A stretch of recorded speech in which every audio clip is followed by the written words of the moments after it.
Okay, so today, last lecture, we are going to get the KPZ fix point. So let me recap where we were. So we are looking at the KPZ action. So I just introduced this shorthand notation for the sources. And yesterday we described in detail the three main symmetries. So the shift, Galilei, and time reversal symmetry. And now we're going to explore them to compute the KPZ fix point. So yesterday we started with we stopped with the general wide identities, which for an infinitesimal transformation took a very simple form, which was just this one. Okay, so the variation of the action is the mean variation of the action is equal to the mean variation of the source. Okay, this is what we ended up yesterday. So now let's start, and this one is very simple, so we can do it in detail, and after you will understand.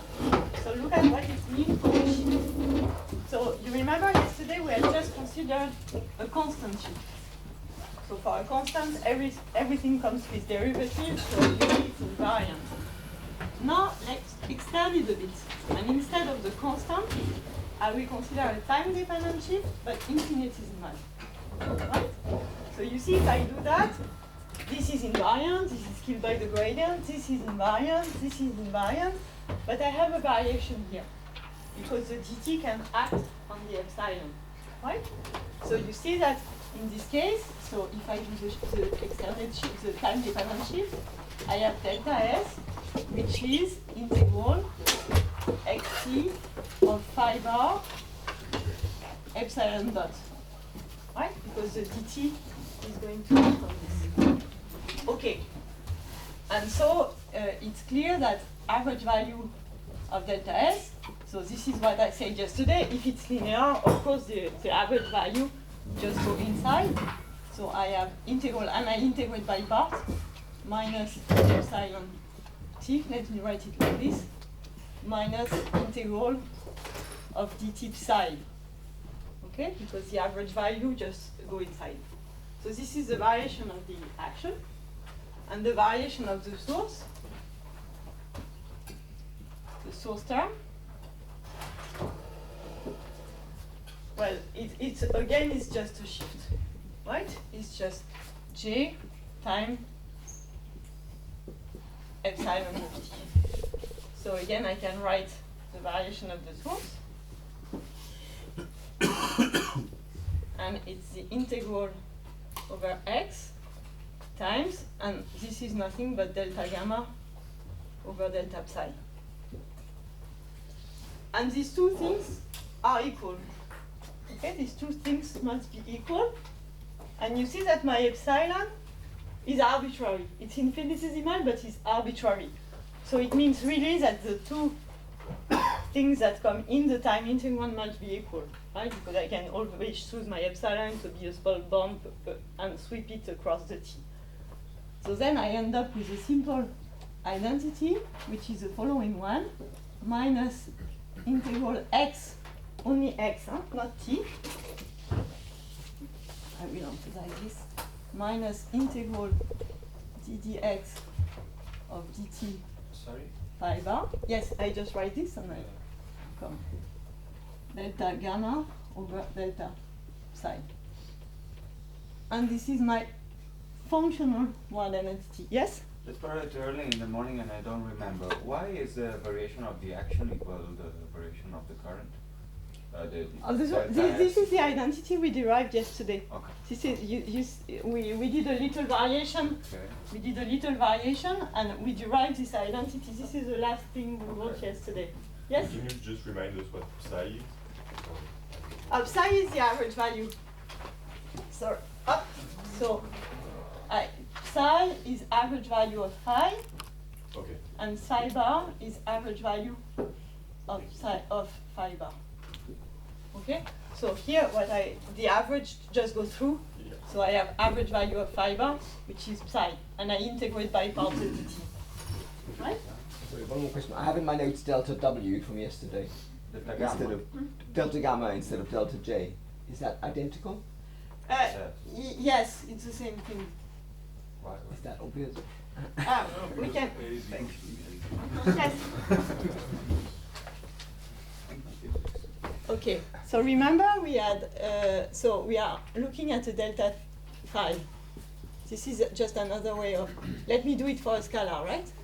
Exponential minus delta s plus delta phi minus plus j. So j phi plus j delta phi, right? So then I have exponential minus s of phi minus delta s, right? This is infinitesimal variation plus g phi plus g delta phi. So this is what I call delta g. You agree? As Marco would say? Okay. So then I can take the average value, right? And you see that it's just average value z times average value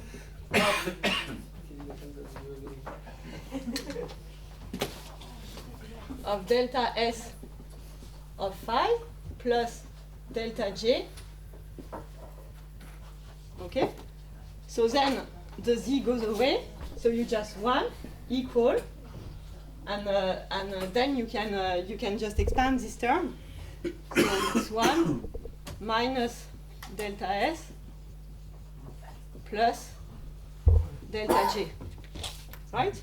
And so this gives you exactly delta s equal delta g. Oh yeah, sorry. Okay? Clear for everyone? Okay. See, so this is just another way of writing it. Okay. But you see, it's a whole functional identity. So it means that it contains an infinite number of identities if I just take functional derivative with respect to it. So let me derive one. For instance, if I derive this identity with respect to a psi bar of t1x1. Yes? Just another probably stupid question. From 1 to the line below, you integrated by parts. Yes. Okay, but why the boundary terms vanish? It's always the case. You always suppose that your fields decay at infinity. All your fields. So for your functional integral to make Yes. sense, you have to assume that all your fields decay at infinity. So each time that you have an integrated term, it just vanishes. Okay. So the boundary term vanishes because psi vanishes at the boundaries. Because the term I'm neglecting is epsilon 5 bar. Thanks. All the fields decay at infinity. So I always neglect the boundary terms, right? Else it's hard to make sense of your functional integral. So then I have minus x dt of delta x minus x1 delta t minus t1, which is equal to integral x delta 2 gamma over delta psi of x delta psi bar of x1. Right? And this is, in the notation we introduced, this is just a gamma 1, 1 of x and x1. And here you see you can integrate over x, so this is just minus minus dt of delta t minus t1.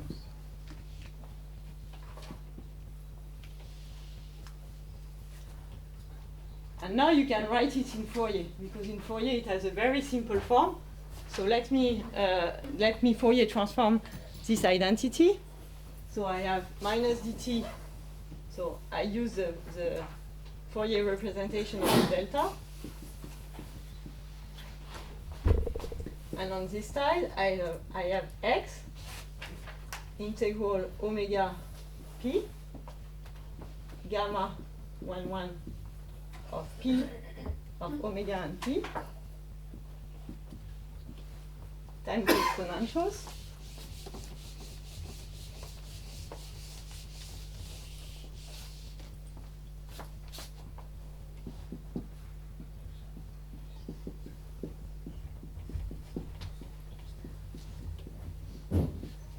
Okay, so I just take the Fourier transform of both terms. So isn't there an omega missing in the exponential? Yes, of course.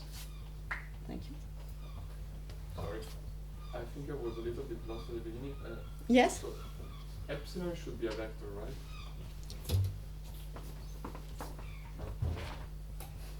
This epsilon, no, we are looking at the shift here, so it's just a scalar. Epsilon.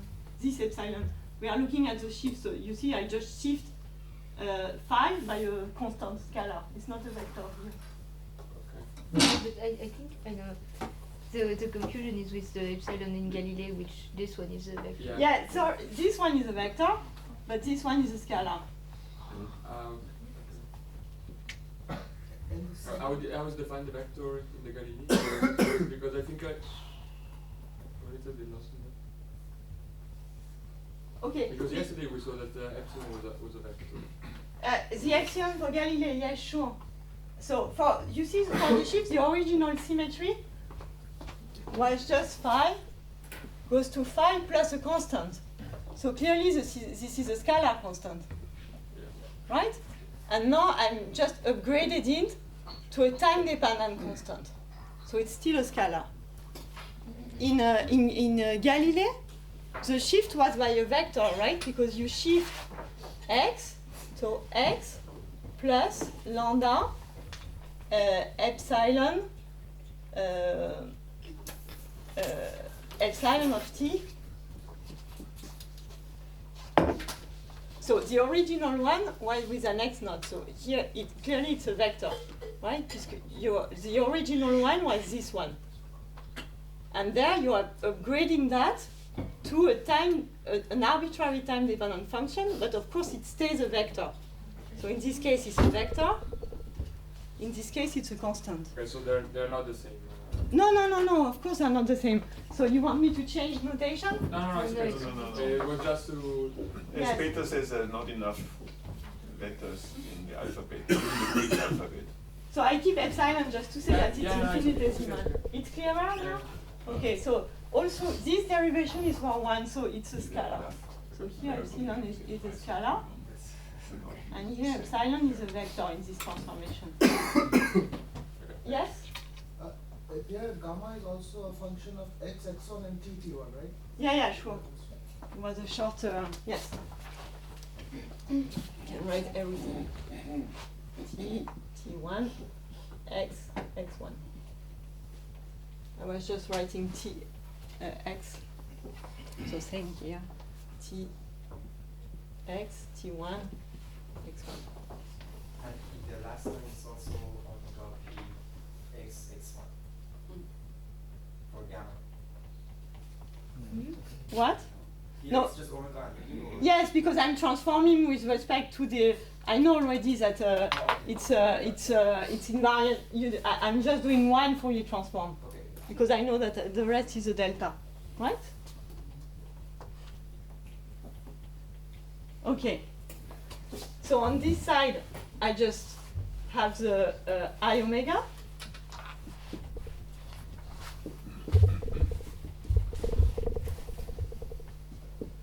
And on this side, you see that I can do the integral over x, right? So I will have a delta of p, and then it means that I will just evaluate that at p equals 0. So on this side, I have integral 1 omega p equals 0, and no more other integral. So you see that I get, in this case, a simple identity that I can rewrite here.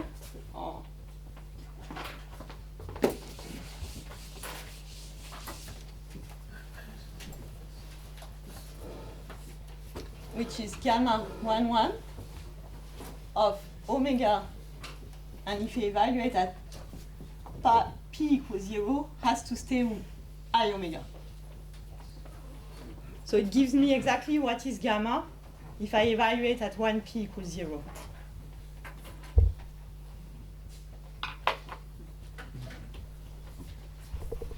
And now, if you take arbitrary further derivative of this identity, you see that you have nothing left on this side. So you have an arbitrary gamma on this side, and you integrate over x. So it just means in Fourier that if you evaluate any gamma with one momentum of the psi which is 0, it has to be 0. Okay, so you have an infinite number of them, which is gamma for any m greater than 1 and m of omega 1 p1 omega n plus m p n plus m, and if any of the p of the phi is 0, then this has to vanish. So any p of a psi, so of the n first legs.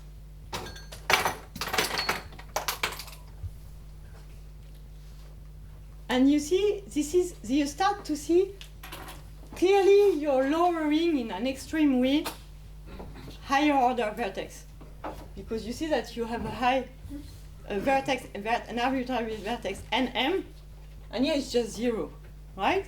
So clearly it means that there are a whole bunch of vertices that if by chance 1p is 0, you will just get rid of them. Okay? And this is exact. This comes from the symmetry. So this is the first bit that shows that you can achieve, that in fact you can close the equation. This is the sort of identities we are after.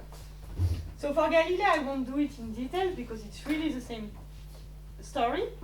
I will write you the identity, but we can write it together from here.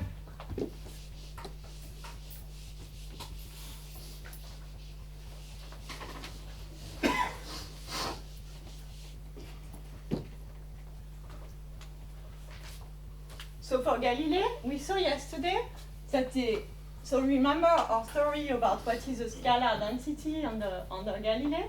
So phi bar was a scalar density. If I make the product, this is a scalar density. So this is invariant, right? The variation of phi has a scalar density plus this. But you see that if I take sufficiently derivative of that, this will go away. So this is a scalar density, so this is invariant, right? And we saw that this bit is invariant, but almost, because we derived yesterday that we have just an additional term which is constant, which is epsilon dot dot x, right? So we derived it yesterday. So in fact, the variation of s is simply phi bar, and when it acts the dt phi gives epsilon dot dot t scalar x, right? Because this was the variation of the covariant derivative of phi, which we computed yesterday. So now if I insert it in the action, it's just multiplied by phi bar. So you see that this is variation which is linear. It's linear, so it means that I can use my word identity, right? Because all the derivation holds true. And so again, I integrate twice by bar this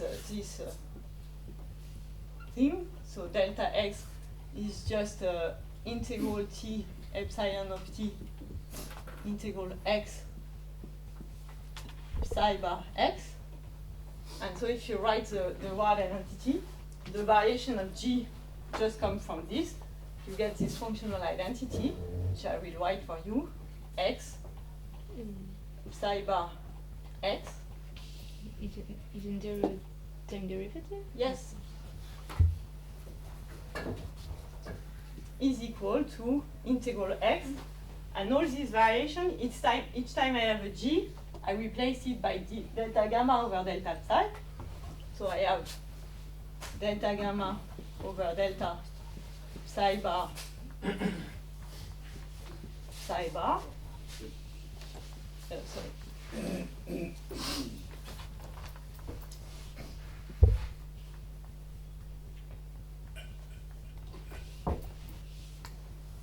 Let me write it properly.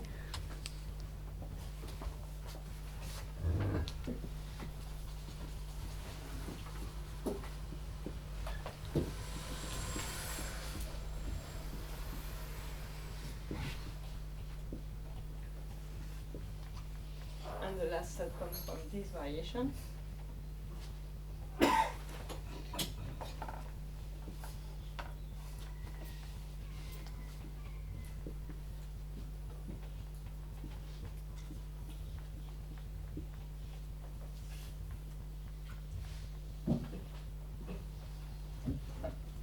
So you can working out the delta J is not difficult because you just insert this variation here, and this is you directly get this.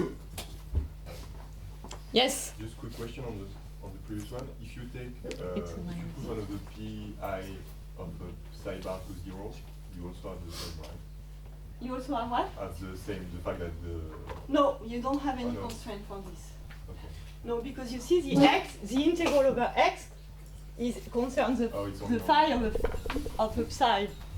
So it's always, it has to be a psi leg. So you know nothing for the moment about what happened if you put a p.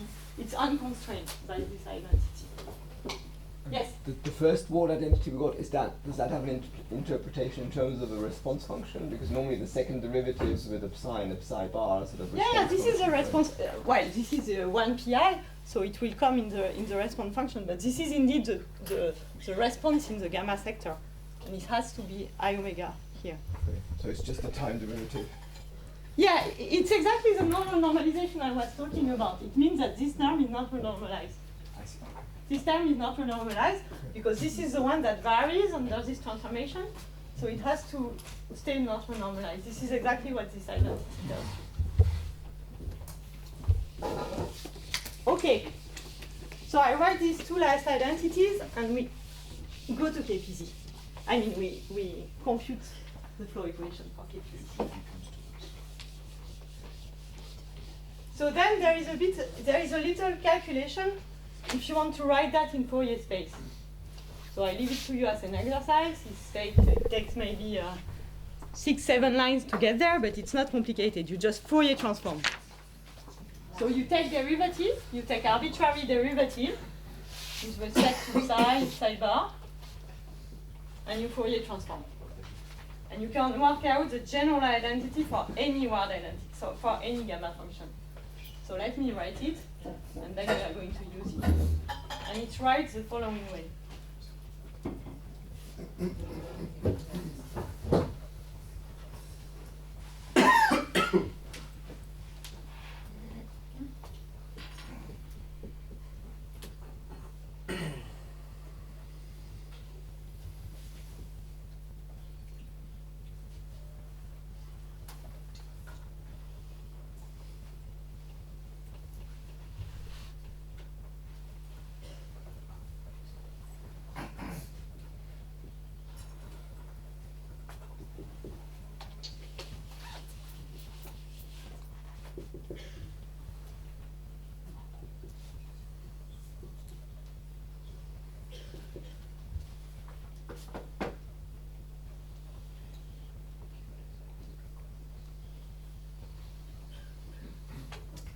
So you can kind of have an intuition of that, which is this integral over x will again give you something for a p equals 0.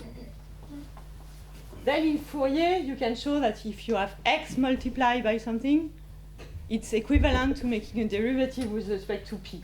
This is why you have this derivative with respect to p, because this is the x. Then the dt is the omega. It was on this side. I've divided, right? So the omega comes from this dt. The derivative comes from this x. And then you see that you have a sum of all gamma. But what is very important is that you have lowered the order by 1. Because you see on this side, you have a m plus 1. And on this side, you have a m. So you have related a m plus 1 m vertex exactly to 1 order below, right? So you have lowered the order. And then, in fact, what this thing do is just a shift. So it's a sum, and you shift 1 by 1 all of the frequencies by this omega. So omega 1 plus omega p1, the rest unchanged. Then omega 2 plus omega P2, the rest unchanged, and so on. So it's just a sum when you shift. Okay, we are almost done with the one identities. The one for TR, I write it directly because it has the same form as a fluctuation dissipation theorem. And here it's not a word identity, you just write it directly. So what you obtain, so this is exactly like a fluctuation dissipation theorem. So this is the identity 3. And I just write it for the 2-point function, because this is the one that we will use.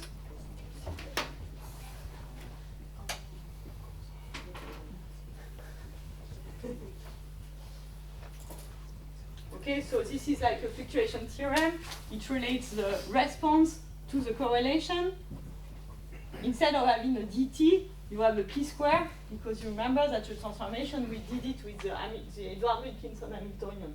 So it was a Laplacian, so it's a p square rather than the dt, it's because we have used TR2, right? But else, apart from that, it's just, it just looks like a standard, any standard fluctuation dissipation theorem.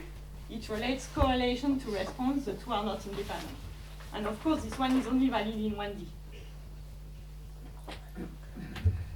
This one you get from the TR2? Yeah, yes, this is what you get from the TR2. Okay.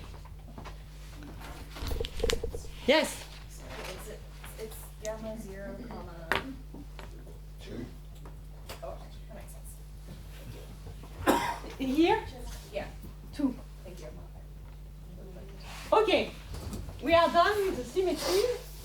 So now, let's compute the KPZ fixed point. And we are going to do that in an incredibly simple approximation.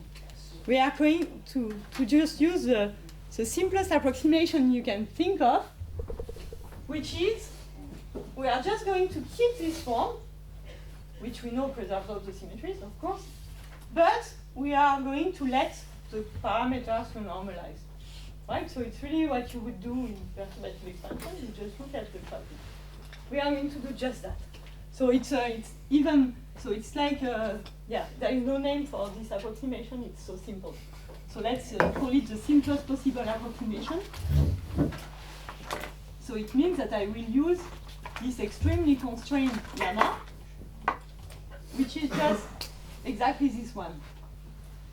Psi bar, dt psi, minus, so in principle, you could have a little, well, I will talk about it. So let me just give a k dependence to this, to the coefficients.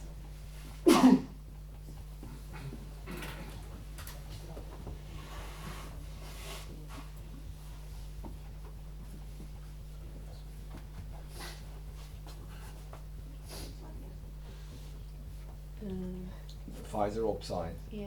Oh yeah, sure.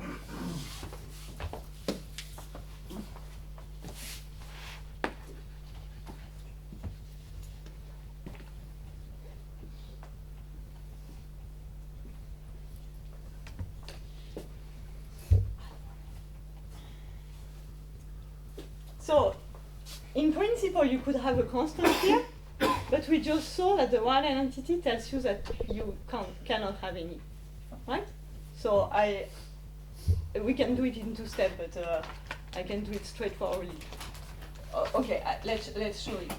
So let's look at what are the 2-point functions for this, but it's really simple. If you compute that, I write it directly in Fourier space because it's straightforward.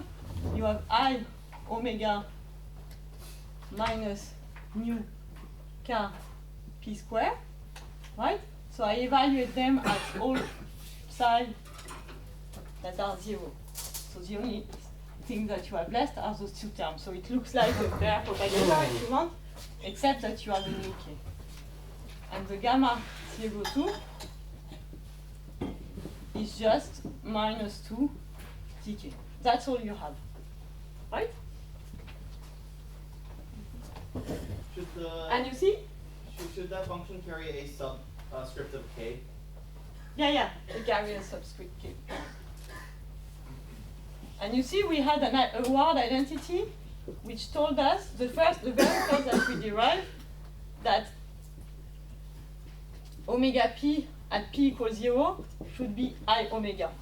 Okay? So it means that if I had put a coefficient here, then it's forced to be 1. Yes, clear enough? Or I can do it in 2 steps. Let's call it mu k. Okay, if I have a mu k here, you see that the word identity tells me that mu k equal 1. Okay. And then the next thing that we are going to show is that this lambda k is not renormalized either due to Galilei. So let me write the gamma of P1, P2.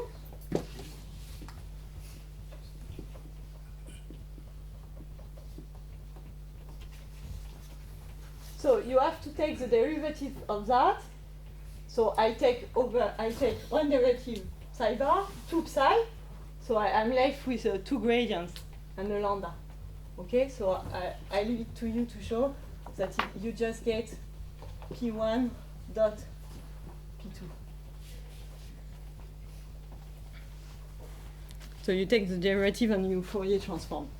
Okay, this is just this term. So you have P1, 2 gradients, and when you Fourier transform, it gives P1 dot P2.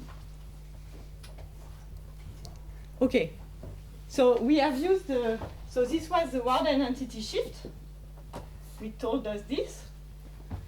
And now we are going to use the word identity Galilei. And we will show that this lambda k is not renormalized. So that we are left with just 2 parameters. This is the only thing we have to care about. So for this, I just use this one. And I apply it for 2, 1. Okay? So it means, so the word identity tells me that the derivative with respect to p of gamma 2, 1. So I first write it, and then we evaluate this on that. Omega p equals 0, omega 2 p2, right?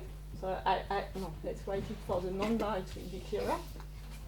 Omega 3 p3, okay? So this is my left-hand side, is equal to, so how many terms do I have in my sum?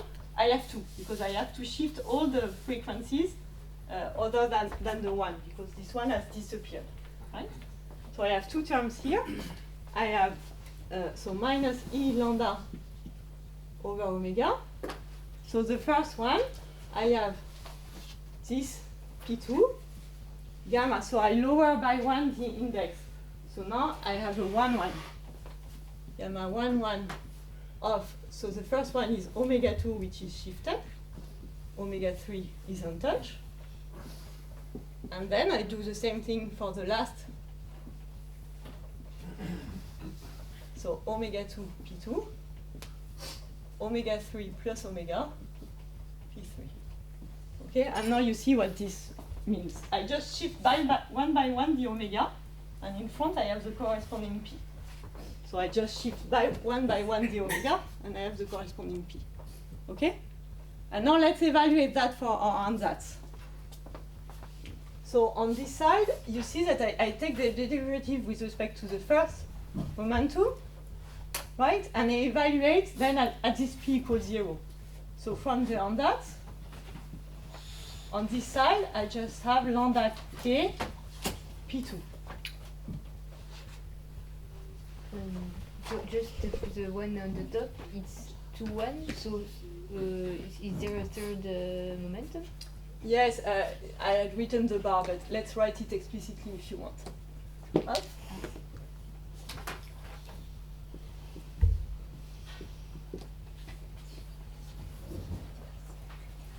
So usually I directly write the bar. You see, I don't put the. Okay. No, and sorry, it's the bar here. Else you have the delta of conservation.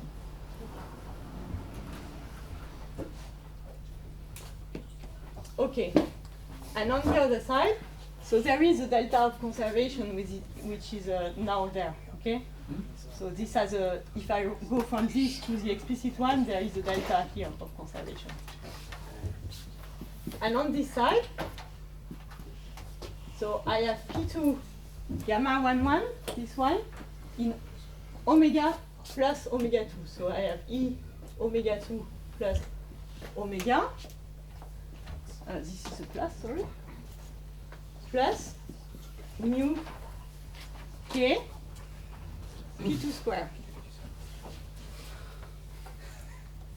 And there I have plus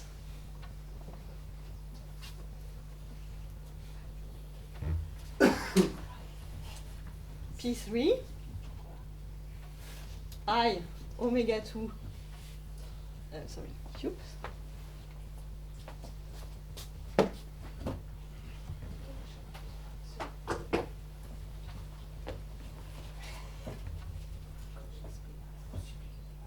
so let me just write it for the bar, it would be quicker.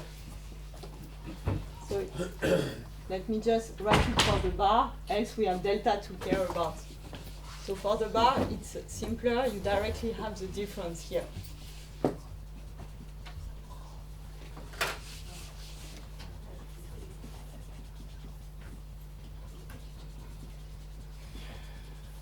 And then this also, these gammas of bars and top also. Yes. Okay. So on this side you have lambda k 2, and this side you have minus p over omega p2 I omega 2 plus omega plus mu k p2 square minus p2 I omega 2 plus mu k p2 square. It's just quicker to write without the delta. So now you see that this term goes away, this term subtract away, and you are just left with minus E lambda over omega P2 omega. So this is minus E lambda, I have a I here, I omega, so this is just lambda P2. So just without writing it down, but so on the right part, like Yes? omega 1, 1, so this one is omega 2, and on the bar, like the shift by omega is in. Yes, It's in the conservation. it's in the conservation, so then it's you the last integrate- which is You shifted. integrate on omega 3 and then you. Yeah, it's the last which is, the conservation will, you Yeah. can write it down. With the delta, it just comes to, you replace the last by And then minus so the the total. omega is giving you. Okay, well, I need to write it down. It's fine. Yes. I'll do So it. maybe, and you see that it directly leads you to this identity, which means that the lambda is not renormalized. Okay, maybe it was not that helpful because I didn't explicit the passage between the bar and the non-bar, but it's very not difficult. You just exploit the delta of conservation. Sorry, Okay. Just a question. The form of gamma bar to 1, did you derive it or? Yes, you just take functional derivative of this object. Okay, so it's not an ansatz. It's just. This is an ansatz, and then I compute what I have from this ansatz. Ah, okay. And okay, this okay. is what I get. And then I use the exact word identity to constrain this and that. And I already have two constraints. This guy is not renormalized, this guy is not renormalized. So I have only two left. Okay? The wall identities hold for generic psi, but here you just exploited them for psi equals 0. Yes. Right. Yes, so they exactly. also hold for other values, but it's enough In to fact, when constrain. you go to the Fourier, expression, you have evaluated everything at 0, at a uniform field configuration. Right. So functionally they hold whatever phi, but when you express them in Fourier, they hold only for uniform. Okay? But this is where I use them. I use them for uniform. But else you're right. I'm only exploiting a small information, the formation which is at uniform. Okay? Sorry, so if this action is over constrained by only symmetry, what is left aside compared to this simple potential? It seems that so you could add other gradient terms. Yes, This I is will what- write you. I will write you after and then what a would be. potential of psi square also maybe sidebar. No, I will write you after what you should do to get to improve this. Okay, so now let's do. You see, we have only two flows to compute, which are nu and d. Okay? And they are defined very simply. You can define nu k as derivative over dp squared gamma 1 1 of omega p. And the same dk is just given by a minus 1/2 of gamma 0 2 of omega p. Right? And then you write the flow for the two equations and you have the flow for these two guys. Okay? So let's introduce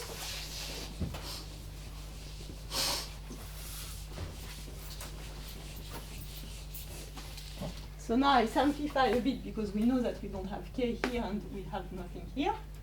So let's introduce, as we did for Ising, the rescaling. So it means that nu k will take this form. dk, I expect it at a fixed point to behave like this. So it means that I just define a nu k which is minus ds of log nu k, and same for this anomalous running dimension. So we are just going to relate them to the critical exponent. What? They have a problem? No, tell me. No. I was thinking. So it's just as you would define the eta with the z.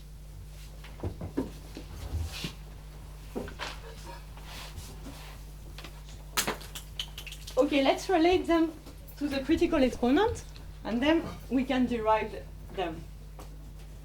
So first, we will use the same analysis as we did for Ising. So this object carries no dimension, right? So then if you look at these two terms, you get that the dimension of, so the dt goes away with this t, so that the dimension of phi bar phi has to be the inverse of ddx. So the inverse of ddx is just kd, right? If I look at this term here, so this is from the first term here. Okay, the dt goes away, so phi bar must be an inverse volume. But now from this term here, okay, because I also have phi 1. So from this term, phi 1 must be, so k d omega, then I have a Laplacian.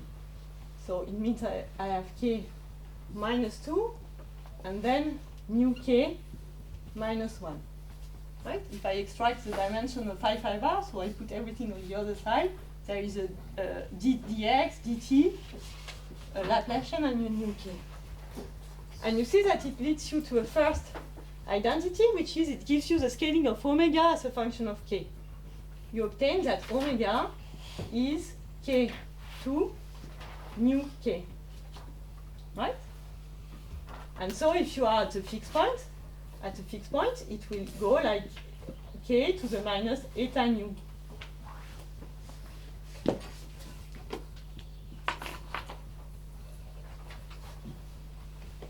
And this is exactly the dimension of the dynamical critical exponent. So we already have the expression of the dynamical critical exponent. We have that z is simply given by 2 minus eta nu star. Right? So this gives you the interpretation of this anomalous dimension that we have introduced. And the other one, you can guess it will be related to the roughness. So how to show that? Well, the only thing that you are missing is the dimension of phi bar. So the dimension of phi bar, you can extract it from this term. So the dimension of phi bar is, so if you put everything on your other side, you have k d omega dk minus 1 to the 1/2. And if you replace by omega, this is k d plus 2 nu k dk minus 1 to the 1/2. And since the product of the two must be KD, you also deduce psi. So psi is the complement to have KD. So it's KD minus 2, nu k minus 1, dk to the 1/2. And then from there, you can extract what is the roughness exponent. Because by definition of the roughness, you expect that phi goes like x to the 2 chi. This is the definition of the roughness. Okay, so this was the definition of the dynamical exponents, and this is the definition of the roughness. So if I write it in k, it's k minus 2 chi.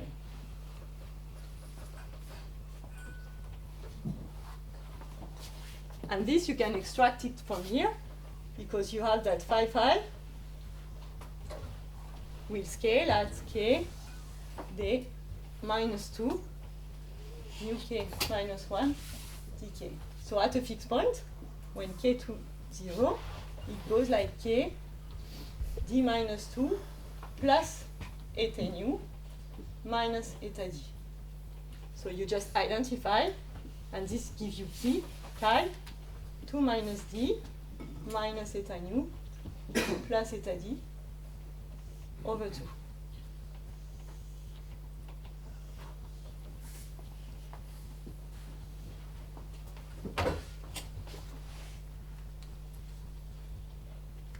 So you have your critical exponents as a function of that. And the very last step, and you see that we will get everything.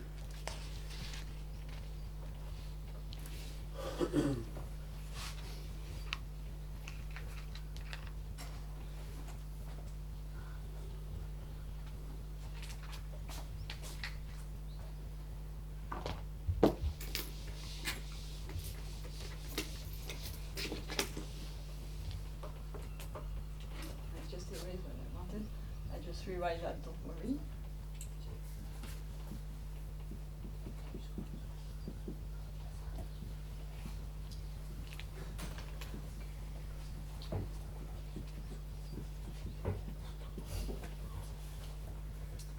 So there is a last thing that we didn't exploit in 1D is that word identity.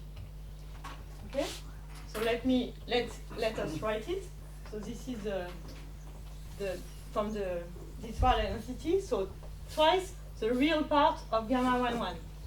So from the ansatz is just this, right? Twice the real part of gamma 1,1 is equal to minus nu over d p square gamma 0,2.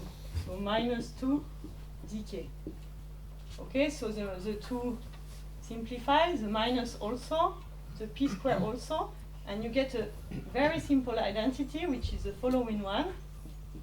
The ratio in 1D, this ratio has to be fixed, and so it means that the two have to scale the same, because they are equal to something which is constant. So you see that in 1D, in fact, you have one less exponent, because it imposes that eta nu equal eta d.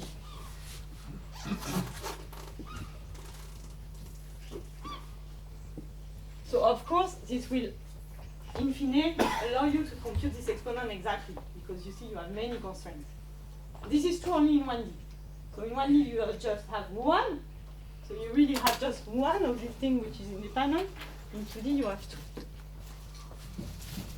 Okay, so let's write the fixed point equation, and we will be able to read off everything. So what we are going to look at is the KPZ nonlinear coupling to make the connection with the perturbative RG I showed you earlier. So you remember this G in KPZ is defined like this, right? So I will consider the running analog. Okay? Yes? But in this formalism, the regulator that you chose here is infinite. I mean, no, sorry. No, it's not infinite. It does the usual job. Okay, but how do you reach in the way we seen 2 days ago from the action to the effective action to the regulator? You want me to write which no, regulator? only to say which is the choice of the regulator now. So in this case, if you want to preserve this symmetry, a convenient chance that respect everything is the following. Well, I think I can erase that now.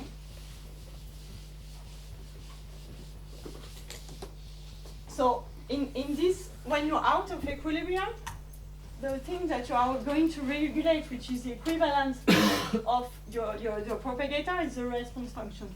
So now you see that everything are 2 by 2 matrices because you have two fields, right? So the RK, you're going to choose it only of P. You could choose it of omega, but then the Galilean invariant you're screwed. So you choose it only dependent on P, and it does the job. And in this case, it's the same. You will write something which has the same form as that. So you can write P squared times a little function. Same here, because of course it's symmetric. And if you want to preserve this symmetry in 1D, it imposes that you have the same function, the same regulator. So this is the form that you will choose. So it respects all the symmetries. This is the rationale behind this form. In principle, this one is not necessary, but you have to put it in 1D if you don't want to break this symmetry. And when we did the choice of taking this effective action, what did we do with the regulator to pass from the action of the theory to this?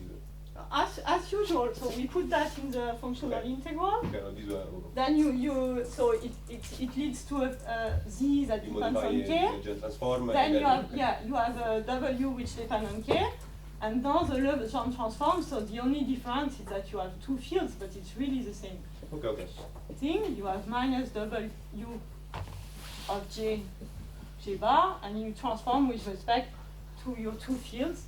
So phi j plus phi bar j bar, and minus this delta sk of psi bar. And this is the subject that we are studying at the moment. So we start from a regulator with a kappa equal to lambda, and since we know we have the word identity, we know that when we move kappa, the function of gamma kappa will have the same shape of the original one. Not for everything, but it constrains some parts. Okay. So this is the only part that are constrained so far are these two guys. The rest just evolve. Okay. So now you can work out that this gas has a dimension, which is k to the d minus 2.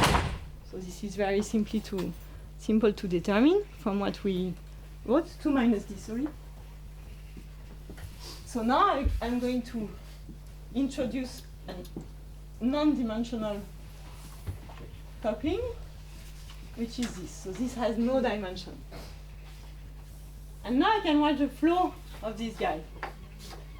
So ds jk is equal to, so it will be proportional to jk. So the first k dependence is this one. So I have 2 minus 2. Then I eat the k dependent of that. So this does not depend on k, this depends on k. And if I do ds on this, I have minus eta d. And then I have a dependence here, which gives me 3 eta nu k. And this is all. And here you have everything already. So let's study this.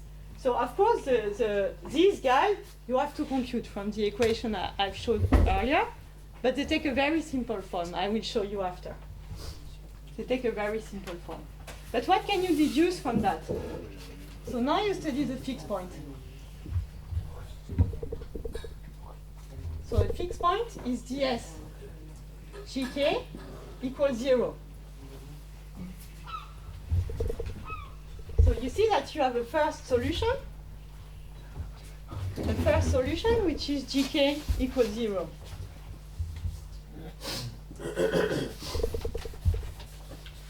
And in this case, so you can show very easily that, of course, this equation will be proportional to lambda, because if I have no interaction, I have just no flow. It's a Gaussian theory.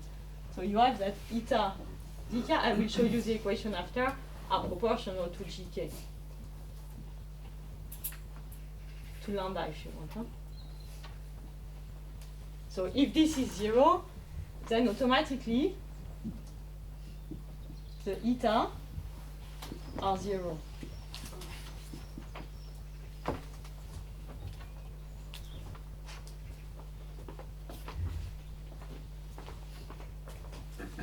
Let me make the list of fixed points here.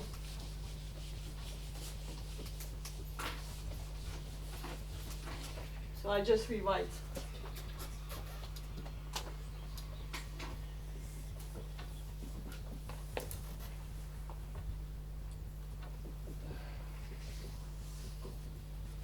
And of course, this is the fixed point where the nonlinearity is not important, where the nonlinearity vanishes, so this is nothing but the Edward Wilkinson fixed point. And you can read out the exponent from what we have derived. You have z equal to, so this is the diffusive behavior, and you have chi, which is just equal to 2 minus z over 2.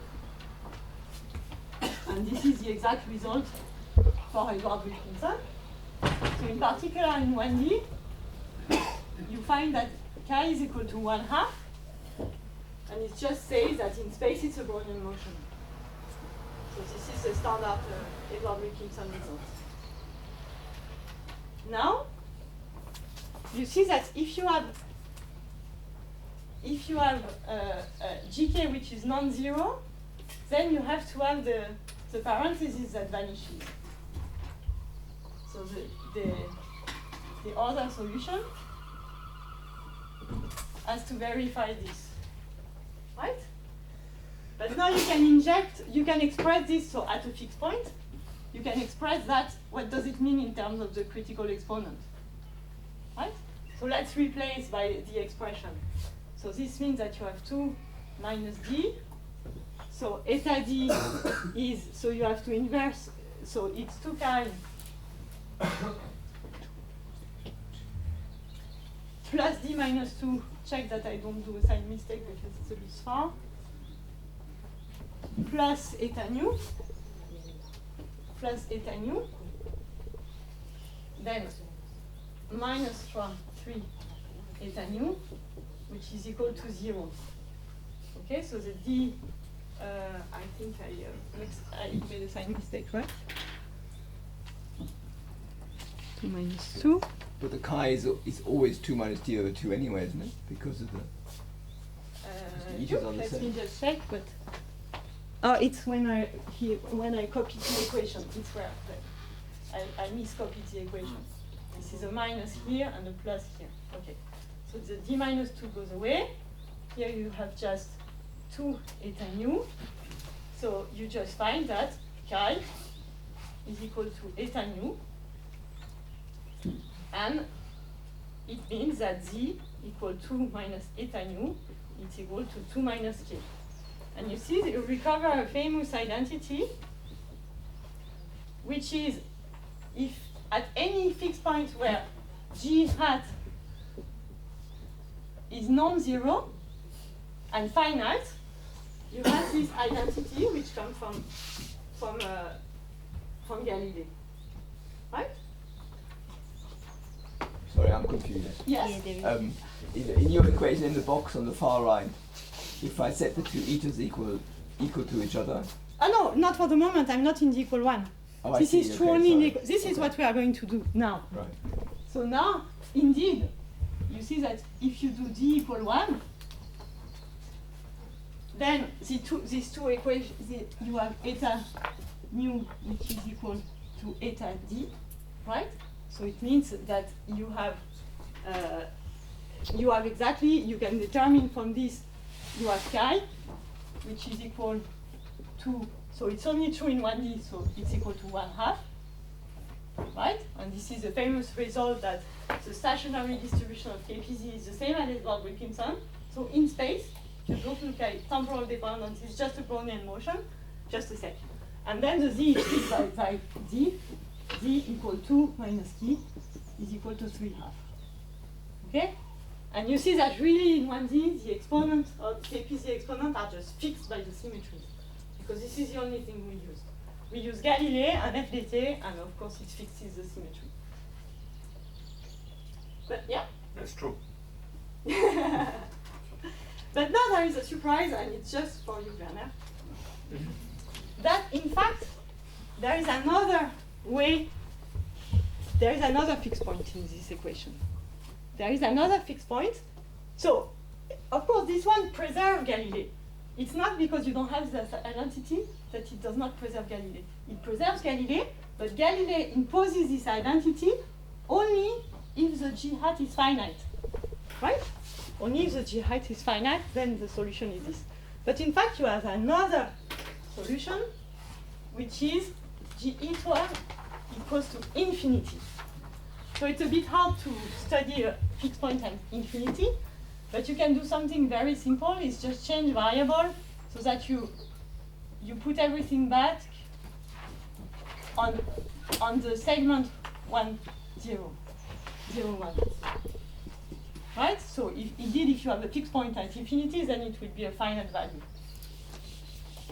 So from there, it's a very simple change of variable, and you can easily deduce what should be the SK. You just take the ds of that, you replace by this equation, and what do you find? You find the following thing.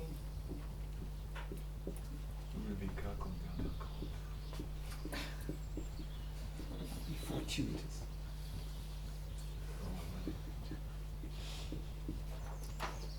So here it's clear that you have 3 fixed points. Either W equals 0, this is Edward Wilkinson, or you have another fixed point, which is W equal 1, right? And then W equal 1, it means that this is free. This is not constrained anymore by this. So this doesn't have to satisfy this. And in fact, so you cannot read off from this, but you can show, first, that you have fluctuation dissipation, so you still have the same stationary distribution. This is true always. But there you have Z equal 1. And this result, you can show it exactly by using the Ward identities and close the flow equation. So now I'm going to show you how it looks like, right? How this So the conjecture, just for everybody, so the conjecture of Leonie is that the lifted tacet that we discussed in a completely different context realizes W star equals to 1. It has the same stationary distribution as we proved, and it has a Z equals to 1, which means n square behavior of the mixing. Okay, there is a question mark, of course. It's but it's just a coincidence, an interesting coincidence, well, maybe that not. in KPZ 1D you have the Z equal 2, Z equal 3 have Z equal 1, which has some resemblance with what Werner thought. So I wouldn't put my arm to be cut that this is that, but it's a possibility. Okay, so just now I'm going to show you what it looks like, because you see now I'm going to show that these equations are really simple, and now it's straightforward too. You get an algebraic equation, and you can integrate that and look at the full flow diagram. So I'm going to show the actual result of the calculation on the slide. Let me just say one more thing about Marco's comment, which is important, I think. So this is the last thing I write on the board.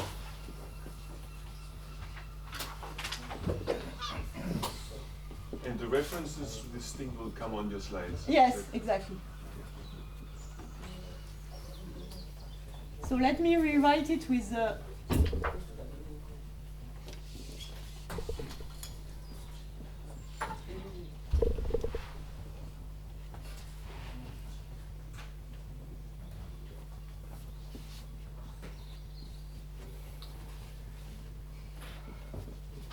So this is the ansatz we use so far, right? I've just put together the dt and the lambda term because they form this covariant derivative, and indeed they are not renormalized, right? This is what we saw. Neither the lambda nor this coefficient is renormalized, right? So now your question, Marco, was then what kind of approximation is that? It is a very drastic approximation because in general, in fact, what is important in this case is, you see, the interaction is derivative. So the most important effect is that arbitrary powers of momentum are generated. Arbitrary powers of momentum and in fact of frequencies also. And this is why the derivative expansion, except qualitatively, is very hard. So at first, of course, we did that, but it converges very, very slowly. So you are at order 6 and still the exponents are pretty poor, except in 1D, but in 1D it's trivial. So what you have to do is you have to be functional in momentum and frequency. So what you want to do is you are going to upgrade this by a full function of momentum, okay, so of gradient. But of course frequency, here comes the tricky part. Because if you don't want to break Galilean invariance, it means that the only allowed dependence, the only valid operator, is the covariant derivative. So you have to have a full function of the covariant derivative and gradient. And same here. You're going to upgrade this guy to a functional in dt and gradient. But remember that dt is dt minus lambda grade phi scalar grade. Grade psi scalar grade. Right? So you see that if you put a functional dependence in that, you put both a functional dependence in frequency and in field. And in fact, this is the most general thing you can do, at least for the two-point function, because you include arbitrary dependence of time, arbitrary dependence of fields, arbitrary dependence on momentum. This, in the only way that you can, so frequency and fields are related, so we include that. So the approximation, because there is still an approximation here, is the content in phi by square. And here it's an approximation. In principle, you could have other powers, which means that you have non-homogeneity of the noise which could be generated. This we did not include so far, because already it's tough. So let me show the result. So it's just a couple of slides, but not too many. While the screen, the sequence is still unconstrained on the form of F, or not? Yes, yes, but essentially you have taken them into account by writing that as function of operators.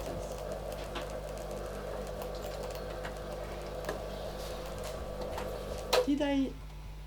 Yes, the projector makes some noise.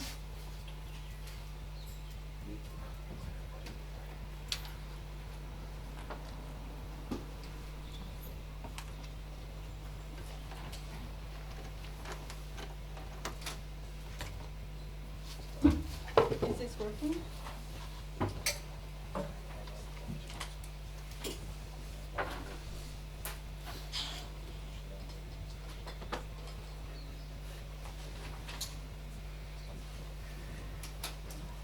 I have to do something? Search on the controller. Yeah, the remote. The remote behind you. Okay. Press search. Source search. Yes, wonderful. So this is a special gift for Bernard. Oh, I'm so, Because yesterday I just wrote a few of them, but here is a full table in 3D. So I leave you just 1 minute to meditate in all these beautiful numbers. So you have all the Monte Carlos, so PT is perturbation theory, okay. But you can find this, I put the reference, Dupuis et al. Is the reference where you have this table. And if you want all of them in 2D, in 3D, those are the two references here. Beautiful. Okay.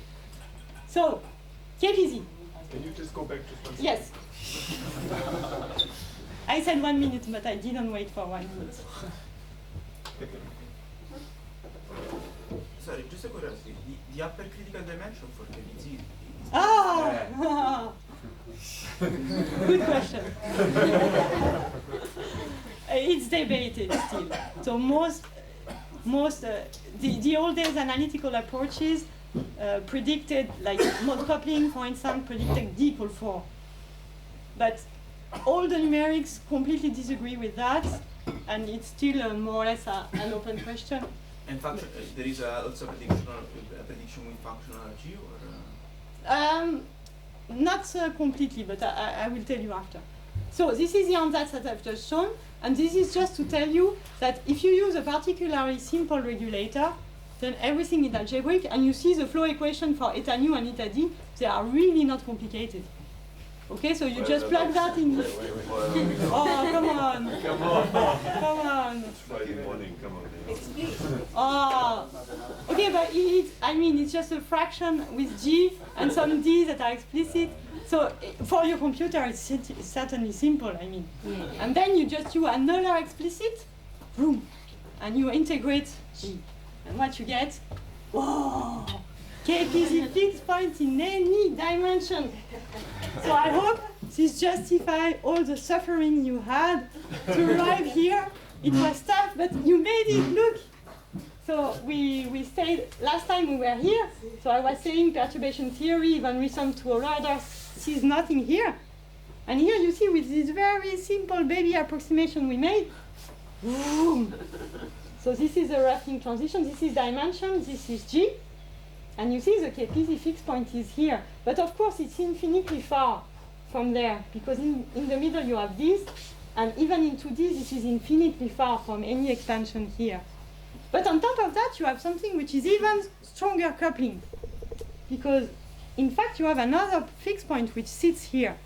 Which, okay, we called it inverted burgers because lambda equal infinity is equivalent to nu to 0. Z equal to, in 1D, Z equal to, Z equal 3R, Z equal 1. But then Z equal 2 in any dimension, Z equal 1 in any dimension. KPZ, no, Z depends on the dimension. Here, it does not depend on the dimension either. It's Z equal 2 in any dimension and K equals 0. Okay? And you see, and in fact, at this peak point, so this I didn't have time to explain, but you can show exactly this Z equal 1. Okay? So now, I think it's worth it because it's a very simple few line calculation to get that, but if you look at the exponent, they are crap. Okay? Except in 1D, they are very bad in arbitrary D. So you have to do a bit better, and in fact, you have to include these functions. So to really go functional in the covariant derivative and gradient, so infinite powers of dt, of field, and of gradient, truncation in phi bar. And if you do that, of course, the qualitative picture does not change. So this is an example of the flow that you have in 3D. So depending on your initial condition, as long as you are above, so this is very different from the flow I drew for Ising, because there it's fully attractive. You see, as soon as you are above a threshold, so above the transition, boom, you flow to KPZ. Below, you flow to Edward Wilkinson. And here, of course, to have the transition, you have to fine-tune, and the transition is here. Right? Yes? Why is there an FK kappa lambda? Because in fact, in general, you can in arbitrary dimension you can have one. But it's constrained at p equals 0. Okay. But at p non-zero, it's not constrained. You have constraints on this function from the word identities, but you can have one in principle. But for sure, this has to remain as a whole. Okay. And if you do that, so in 1D, of course, now you have the full functional dependence. So you can compute any time, momentum, time, space dependent correlation function. First, from the fixed point, you can prove that it takes a steady scaling form. It's automatic when you have a fixed point, fully attractive fixed point. Then, because of the rescaling we did, you find that it takes a scaling form. And I've written this one because this is the one that has been computed exactly by Frauscher and Spohn in 1D. Right? And the black line is the exact result from Frauscher and Spohn. So the two are essentially Fourier transform of one another. This one is this one, and this one is the Fourier transform. And you see that the FRG calculation is pretty accurate. In particular, if you look at this, in fact, it was found in the exact result that if you look deep in the tail, first you have a small negative dip, and then you have a stretch exponential behavior on this scale with tiny superimposing oscillations, right? And you see that you completely recover that in the FRG, and look at the amplitude here. Those are really, really tiny features down in the tail, okay? So doing with this kind of approximation, you see that you do already a very good job because you recover essentially the exact result in 1D, but now you can compute it in any dimension. So this is the same thing, except that now correlation and response are no longer related by fluctuation dissipation theory, so they are theorem, so they are independent. This is correlation, and this is response, so you have imaginary and real parts. Now you have 3 independent scaling functions, but they are universal. So you can, these 3 functions, if you have an experimental system on numerics, you can access them. And in particular, after we have done that, Halpinelli did massive simulations of KPZ in 2D, and he checked, so you can also predict amplitude ratios, which are just ratio of behavior at 0, behavior at infinity, and those are universal. And you see, he found something which is very nicely in agreement with this. And this I couldn't resist, because this is in exciton polariton. So this is in the driven dissipative condensate, right? Where in 2D, the phase behaves as a KPZ variable, and you can measure the scaling function, so it's the one in T and X, so this is why it has a different shape. But the line is the FRG result, and you see the blue is the collapse of all the scaling region of the correlation function, and it collapses very nicely on our theoretical curve. And this is this is a nice example of universality, because this is for driven dissipative Bose-Einstein condensate. So in the 5 minutes that I have left, if you allow me, I will just give you very briefly a flavor of the thing I didn't have time to talk about in detail, is how can you achieve an exact closure of the flow equation in this P to infinity limit. But essentially you have all the ingredients, okay? So there is missing just one thing, and I'm going to show you. Okay, so of course you can also treat any sort of noise, correlated noise, in space and time, anisotropy and so on. Okay. And I'm going to explain the proof on the correlation function directly, not on the gamma. But bear in mind that, in fact, we are really using the word identity on the gammas, but just for simplification, I'm writing it for the correlation function. So this is nothing but the WN. And so I'm back to Navier-Stokes, so I'm interested in an arbitrary, but this is also valid. This is how we computed the Z=1 in burgers also. So an endpoint function, right? Arbitrary endpoint function. So if you do the same, so you recognize that this was an intermediate step of our derivation for gamma. This was the exact flow equation for WK. So the generating function of a connected correlation function. And it had these 2 pieces with the disconnected part that you underline. So if you write this equation diagrammatically, with this cross is this object here. Okay, so here it's in between, so it's in between the disconnected part. And this is this exact, but you maybe don't see well, but here is n, here is n plus 2, n plus 1, so it's not closed, right? It's an infinity hierarchy. So can you do anything about, okay, so this equation is exact, but can you extract anything from it? And in fact, the answer is yes, and the key is just here. So this is the ingredient that you're missing, so that we have not talked about yet, so let me explain it. You remember the global shape of the regulator, which is the shape it has to do the progressive integration of fluctuation mode. Now the key is look at large wave number, large momentum limit. Okay? So for instance, let's say that we consider this with all the external k and all of their sums, all partial sums are large with respect to the RG scale. Right? It means that the P sits somewhere very far here. But in the loops, this we saw already, the internal momentum is always cut to kappa by construction, right? Because of this DKRK, which is here, everything is 0 here. So by construction of the FRG, you have Q, which is smaller than kappa. So now if you choose P, so Q is here. If you choose P, which is large, then automatically Q is small with respect to your P, right? So you just choose some external P, such that they are large with respect to this. And then it means that if you have this identity, essentially you can do an expansion in Q over P. right? And an expansion in Q over P at infinite P means Q to 0. So it means that in this limit, we can set Q to 0 in the vertices. And there I hope it rings a bell, because Q to 0, it's exactly the wide identities that we have derived, exactly said something about this particular sector when you put a momentum to 0, right?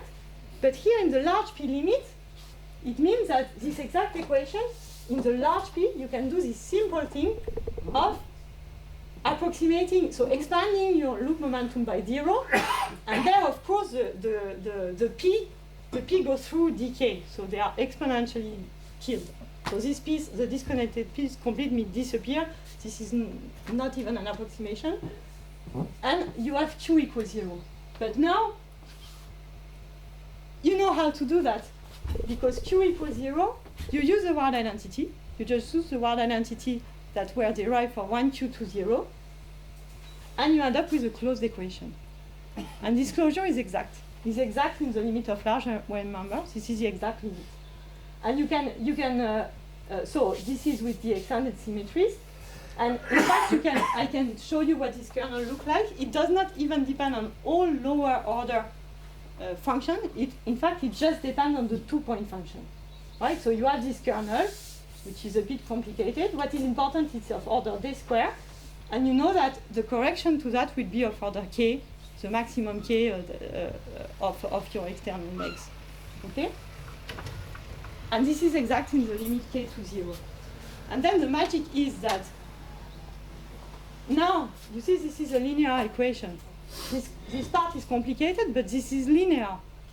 This is linear, and on top of that, in fact, at a fixed point, this will be essentially a constant. You have some p and t dependence, but all the k disappears. And so you can solve. You have an analytical solution, and the analytical solution is written here. So maybe I think I have it bigger on the slide. Okay, so this is the analytical solution.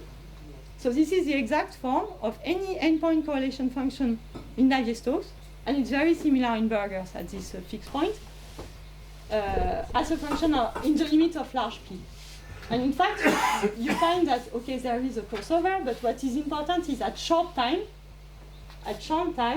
you see that this dependence kt, what you expect is exactly a dependence k. This is the scaling form. This is k t to the 1 over z. So it proves that z equals 1 exactly. Okay? It's a Gaussian in this variable. So yeah, just maybe to show you what it looks like. So if you look at this formula was complicated, but it's for any n. But if you look at the sample 2-point function, then what you find is at some time is just a Gaussian. And you see you have z equal 1 exactly. And what it means, so you can check that with simulation. So if you look at the correlation for all the k in your simulation, so what it predicts is everything should collapse on a universal scaling function which is Gaussian if you plot everything in terms of the scaling variable, which is k times t. And if you do that, in fact, you obtain this collapse on the Gaussian function. But you have it for arbitrary correlation function. So they are rarely computed in turbulence. So this is why we asked people doing numerics to do the simulation and compute 3-point function. Sorry, so this is just the illustration of the z equal 1. This is the curve that showed in the introduction. So if you look at the decorrelation time, indeed it doesn't scale with Kolmogorov exponent, but it really scales with the k minus 1, as predicted by the exact RG results. Okay, and this is the 3-point function. So this is a particular 3-point function because in DNS it's hard to compute. So this is an advection velocity correlation function. Never mind, but you see you have the same thing. Everything should collapse onto this Gaussian, and in fact it's perfectly verified in the numerical simulation. And last thing, in fact, it predicts exactly this z equal 1 if I go back at small time, but you see that there is a crossover at large time to something which is no longer in t square but in t. You expect a crossover at large time from something which is t squared to something which is t. So from a Gaussian to an exponential.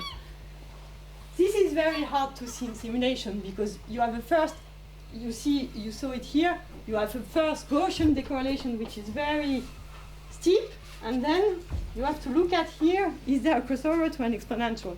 So this is very difficult, but there is one case where we managed to do it. It's for passive scalars. So passive scalar, you just look at a scalar transported by a turbulent flow. So here, okay, let me just go to the result. And you see, so you have a crossover time here, which is this tau. Here, so the point are the numerics. The lines are Gaussian fits. So at small time, we retrieve the Gaussians. But you see that at large time, it's not anymore Gaussian, but it's really exponential. So those are exponential fits, the straight line, dashed line. So it means that you have a slowdown of the decorrelation when you're deep in the tail. You have a slowdown from Gaussian to exponential, and this can so this is hard to observe, but in certain cases it can be observed. And yes, I think I will stop here. Yes, let me stop. I stop here.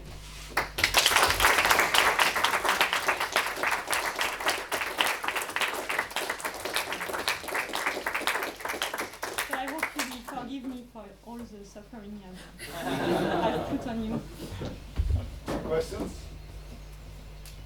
I have the one conceptual question. So what you're doing here is everything is in non-equilibrium steady states. So Yes. is there a way of also looking at things like quenches where the initial condition matters, or is that impossible with this approach? Not impossible, but I would say it has not been done yet. It's difficult because then, okay, you have to really keep the different times, the absolute time and the time difference. So you cannot go to Fourier space anymore. And in principle, this can be done, but then you have to rethink of. So derivative expansion makes no sense in this case because you cannot really expand in dt. So there are one example, I think it's Gambassi and co-workers. We did one thing to look at the critical slip exponents, initial time realization, but in its full glory, looking at non-steady state, for the moment I would say it's difficult. So it will come, but it has not been yet. Other questions? I have one more. So the fact that in D equals 1 we never needed the Wetterich equation is just because everything is constrained by symmetry. We didn't seem to ever need the Wetterich equation, which is sort of what you think you would need to It was a bit flow, right? hidden maybe let me just show this. No, for the exponent, no, surely you don't. But then in D2 and above, to get the flows, you do need the Yeah, Wetterich so equation. then above you're using the Wetterich equation. Oh, yes. Why does it? This one.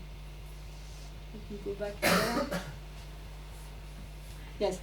So you're using the Wetterich equation to get the explicit expression of the nu, which in 1D you don't need because. But in AED you need an expression of the nu. And this is where the non-perturbative comes, right? Because this is what allows you to follow the fixed point in any dimension. So it's hidden here. The Wetterich equation is to obtain this.